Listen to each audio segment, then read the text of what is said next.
साथियों, इस वीडियो में हम देखने वाले हैं भाटी आश्रम सूरतगढ़ का 14 नवंबर 2021 रविवार का प्रातः 9:15 से और 12 बजे तक की अवधि में जो राजस्थान राज्य अधीनस्थ सेवा संयुक्त प्रतियोगी परीक्षा मुख्य परीक्षा का जो 2021 का पेपर हुआ था, बड़ा पेपर, उसको हम यहाँ पर देखने वाले हैं। तो चलिए शुरू करते हैं। इससे पहले अगर आपने चैनल को सब्सक्राइब नहीं किया है तो चैनल को सब्सक्राइब कर लें, क्योंकि आरएस मुख्य परीक्षा और अन्य परीक्षाओं से संबंधित वीडियो और उनसे संबंधित उपयोगी जानकारी मैं समय समय पर आपके लिए लाता रहता हूँ। तो चलिए शुरू करते हैं। हम यहाँ पर जो मॉडल आंसर बाद में जब जारी हुआ उसको हम यहाँ पर देखेंगे। 15-15 वर्ड्स के जो आंसर हैं उनको सबसे पहले हम देखते हैं। तो पहला क्वेश्चन है, शिलालेखीय आधार पर प्राचीन राजस्थान में भागवत धर्म के प्रचलन का उल्लेख कीजिए। तो इसका मॉडल आंसर है भोसुंडी अभिलेख चित्तौड़ में जो है प्राचीन राजस्थान में सर्वप्रथम भागवत, जिसे वैष्णव धर्म भी कहते हैं, धर्म का उल्लेख मिलता है। इसमें भोसुंडी अभिलेख में प्राचीन राजस्थान में सबसे पहले भागवत धर्म का या वैष्णव धर्म का उल्लेख मिलता है और यह 2री शताब्दी ईसा पूर्व का अभिलेख है। इसकी भाषा संस्कृत और लिपि ब्राह्मी है।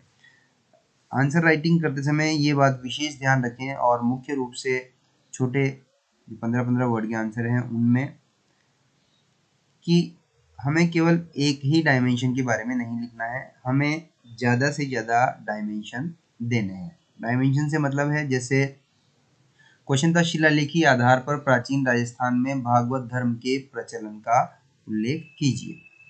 तो इसमें आप देखिए, सबसे पहले हमने लिखा कि भागवत धर्म का प्रचलन कौन से अभिलेख में बताया गया है। क्या पता किस कौन से अभिलेख से जानकारी मिलती है? तो भोसुंडी अभिलेख। अब ये कहाँ पर है? तो हमने यहाँ पर चित्तौड़ लिख दिया। तो ये एक आयाम तो भोसुंडी अभिलेख हो गया, एक चित्तौड़ हो गया। उसके बाद इस लाइन में 2 आयाम हो गए हमारे। उसके बाद आता है 2री शताब्दी ईसा पूर्व का अभिलेख है, तो तीसरा आयाम हो गया इसका ये समय। तीसरा, उसके बाद चौथा आयाम है भाषा कौन सी, इसमें संस्कृत, और 5वां आयाम है लिपि ब्राह्मी। इस तरह से इस 15 वर्ड के आंसर में हमने 5 आयाम लिए हैं। तो जितने ज़्यादा आयाम हम लेंगे रिलेवेंट आंसर से रिलेवेंट, उतने ही अच्छे मार्क्स हमें मिलेंगे। भले ही हम इस आंसर को 15 वर्ड की जगह 30 वर्ड का लिखें और डायमेंशन एक ही दिशा में लिखते चले गए तो फिर हमें नहीं मिलेगा, मार्क्स उतने नहीं मिलेंगे। बाद में हम ये देखते हैं कि मैंने आंसर लिखा था और मुझे हाफ मार्क्स ही मिला 2 में से, तो उसका कारण यही होता है हम डायमेंशंस पे ध्यान नहीं देते हैं। तो हमें आंसर राइटिंग करते समय आरएस मुख्य परीक्षा में डायमेंशंस पे विशेष ध्यान देना है। दूसरा आंसर है इनके अर्थ स्पष्ट करने हैं। मंसूर, तो मंसूर क्या था? तो बादशाह की उपस्थिति में शहजादे मतलब राजकुमार या युवराज के द्वारा जारी किया जाने वाला शाही आदेश मंसूर कहलाता था। अगला है खरीता, तो खरीता एक राजा का दूसरे राजा के साथ किया जाने वाला पत्र व्यवहार, इसे खरीता कहते थे। उसके बाद है प्राचीन राजस्थान के किन्हीं 4 गणराज्यों के नाम लिखिए। तो मत्स्य जनपद, योधेय जनपद, अर्जुनायन और राजन्य जनपद, ये प्राचीन राजस्थान के 4 गणराज्य या जनपद हो जाते हैं। उसके बाद है सारंगपुर के युद्ध के बारे में जानकारी दीजिए। तो 1437 ईस्वी में, ये एक डायमेंशन हो गया। मेवाड़ के महाराणा कुंभा व मालवा के महमूद खिलजी के मध्य, दूसरा डायमेंशन हो गया। और कुंभा की विजय हुई, इसमें तीसरा डायमेंशन। और विजय के उपलक्ष्य में विजय स्तंभ चित्तौड़ का निर्माण करवाया, तो ये 5वां डायमेंशन। और हमने स्थान भी लिख दिया कहाँ पर करवाया। तो सारंगपुर युद्ध किस किस के बीच हुआ था? 1437 ईस्वी में महाराणा कुंभा, मेवाड़ के महाराणा कुंभा और मालवा के महमूद खिलजी के बीच हुआ था। तो देखिए 1437 ईस्वी में महाराणा कुंभा व महमूद खिलजी के मध्य। तो यहाँ पर देखिए ये मेवाड़ लिख दिया तो आंसर और ज़्यादा रिच हो जाता है, फ्लरिश हो जाता है। मालवा लिख दिया तो और ज़्यादा आपकी जानकारी का पता लगता है। तो ये चीज़ें आपके आंसर को विशेष बनाएंगी और आपको बेहतर नंबर सिक्योर करने में हेल्प करेंगी। ठीक है, तो 1437 ईस्वी में मेवाड़ के महाराणा कुंभा और मालवा के महमूद खिलजी के मध्य, इसमें कुंभा विजयी। तो देखिए आप इसको ऐसे भी लिख सकते थे, पूरा ऐसे लिखने के बजाय 1437 ईस्वी में मेवाड़ के महाराणा कुंभा व मालवा के महमूद खिलजी के मध्य विजयी कुंभा और विजय के उपलक्ष्य में विजय स्तंभ चित्तौड़ का निर्माण।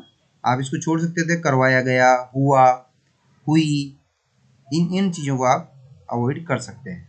और छोटे आंसर में 15 वर्ड के में ये कोशिश करना चाहिए, जिससे कि हम अगर ज़्यादा भी लिखना हो तो वो वर्ड्स हमारे वर्ड लिमिट में रहे। आधुनिक विश्व को गुटनबर्ग की क्या देन है? तो जर्मन व्यक्ति गुटनबर्ग, तो देखिए हमने यहाँ पर लिख दिया, अब इसका बता दिया कि एक जर्मन व्यक्ति था, जर्मनी का निवासी था। तो ये एक विशेष बात हमने यहाँ पर अलग से जोड़ दी। जर्मन व्यक्ति गुटनबर्ग ने आएगा यहाँ पर 15वीं शताब्दी में, समय हमने बता दिया। छापे खाने या मुद्रण यंत्र या प्रिंटिंग मशीन का आविष्कार किया, इससे बौद्धिक विकास का मार्ग प्रशस्त हुआ। इससे जो रचनाएं वगैरह थी, साहित्य वगैरह थी, वो छपने लगा, लिखने की बजाय, हाथ से लिखने की बजाय। तो ये गुटनबर्ग को विश्व की देन थी कि बौद्धिक विकास का मार्ग प्रशस्त हुआ। अगला क्वेश्चन है, पुनर्जागरण काल के 4 चित्रकारों के नाम लिखिए। तो Leonardo da Vinci, Michelangelo, Raphael और Giotto.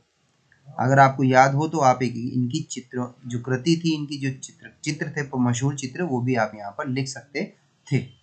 Leonardo da Vinci, Michelangelo, Raphael और जियोटो। जेसुइट कौन थे? तो स्पेन के बहादुर सैनिक इग्नेशियस लायोला ने 1534 ईस्वी में सोसाइटी ऑफ जीसस, जिसे जेसुइट संघ कहा गया है, की स्थापना की, जिसके सदस्य जेसुइट कहलाए। तो ये जेसुइट का आंसर हो गया। जेसुइट कौन थे? तो स्पेन के बहादुर सैनिक इग्नेशियस लायोला ने 1534 ईस्वी में सोसाइटी ऑफ जीसस या जेसुइट संघ की स्थापना की। इस जेसुइट संघ के मेंबर जेसुइट कहलाए।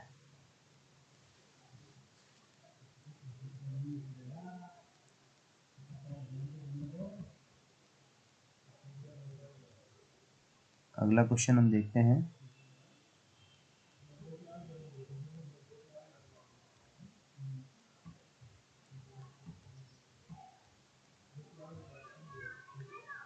अब 50 वर्ड्स के आंसर आते हैं। गुर्जर प्रतिहार वंश के शासक नागभट्ट द्वितीय की उपलब्धियों पर प्रकाश डालिए।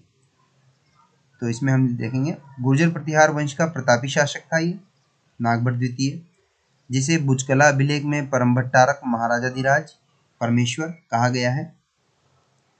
उपलब्धियां, तो त्रिपक्षीय संघर्ष में कन्नौज पर आक्रमण कर उसे विजयी कर राजधानी बनाया।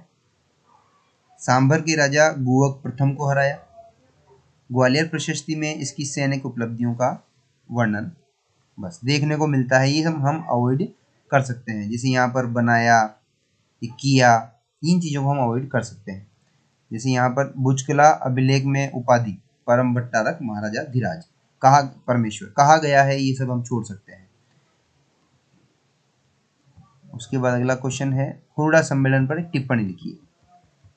तो मराठा शक्ति पर अंकुश लगाने तथा राजपूताना पर मराठों के संभावित आक्रमण को रोकने के लिए जयपुर के सवाई जयसिंह के प्रयासों से 17 जुलाई 1734 ईस्वी को हुरडा भीलवाड़ा में आयोजित हुआ और हुरडा सम्मेलन की अध्यक्षता मेवाड़ के महाराजा जगत सिंह ने की। तो ये हुरडा स्थान आधुनिक भीलवाड़ा में है और हुरडा सम्मेलन में एक प्रतिज्ञा पत्र या अहदनामा तैयार किया गया, जिसके अनुसार सभी शासक एकता बनाए रखेंगे।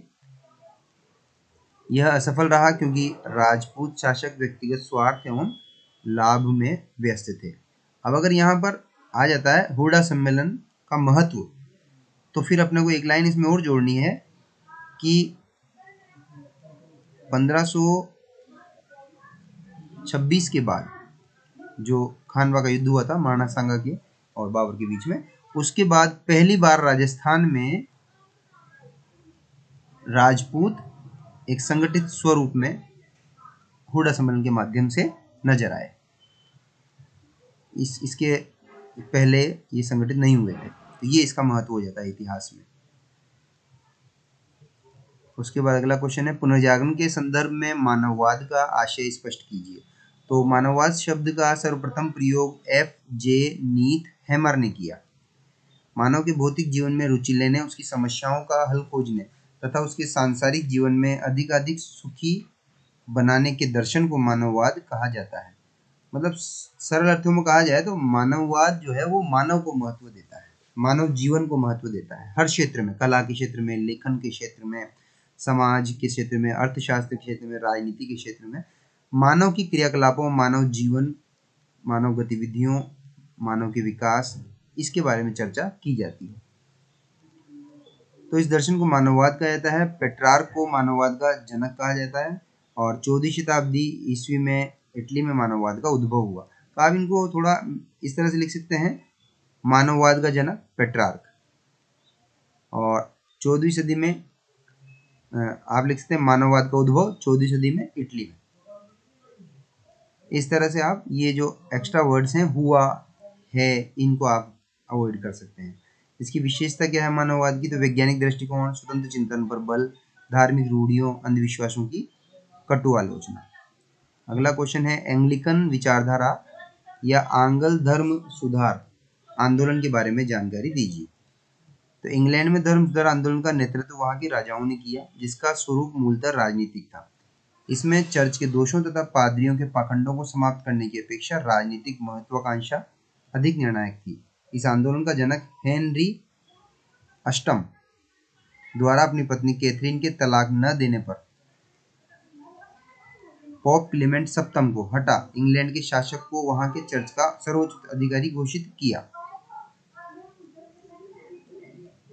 और विरोधियों को मृत्युदंड दिया तथा मठों की अपार शक्ति ग्रहण की। अंततः एलिजाबेथ ने आंगल चर्च, एपिस्कोपल चर्च की स्वतंत्रता फिर से स्थापित की। तो एंग्लिकन विचारधारा, आंगल धर्म सुधार आंदोलन, ये था। एक बार और देखते हैं कि इंग्लैंड में धर्म सुधार आंदोलन जो था, वहां के राजाओं ने उनका नेतृत्व किया। अब इसका स्वरूप जो था वो मूलतः राजनीतिक था, अन्य स्थानों की तरह सुधारवादी नहीं था। इसमें चर्च के दोषों तथा पादरियों के पाखंडों को समाप्त करने की अपेक्षा राजनीतिक महत्वाकांक्षा अधिक निर्णायक थी।